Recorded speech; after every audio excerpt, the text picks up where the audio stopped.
GCO, comme grand contournement ouest. 3 lettres qui ont déchaîné les passions pendant des décennies en Alsace. Longtemps plus grand chantier de France, ces 24 km d'un bitume flambant neuf sont nés sous de mauvais auspices.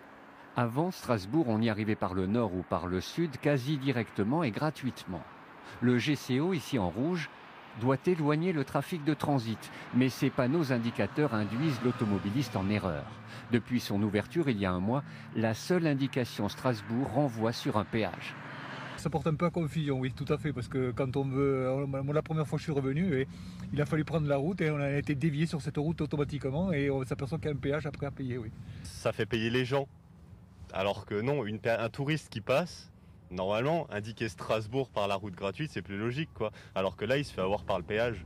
Car évidemment, cette portion d'autoroute est payante. C'est même la deuxième la plus chère de France, entre 2 et 5 euros en fonction des horaires et de votre véhicule.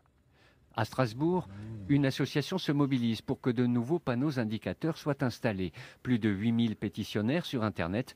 Pour eux, si les locaux ne se font plus avoir, ce n'est pas le cas des touristes. Moi, quand j'entends, c'est pas grave, les touristes, de toute façon, ils viennent déjà dépenser des sous, qu'ils ont qu'à en dépenser un petit peu plus, alors qu'il y a un accès gratuit et que, en principe, une ville avec un contournement, l'accès gratuit doit être indiqué. Voilà ce que demande l'association, un nouveau panneau Strasbourg-Centre.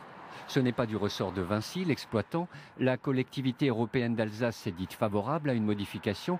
La préfecture temporise et le ministère des Transports réfléchit. Cela pourrait durer.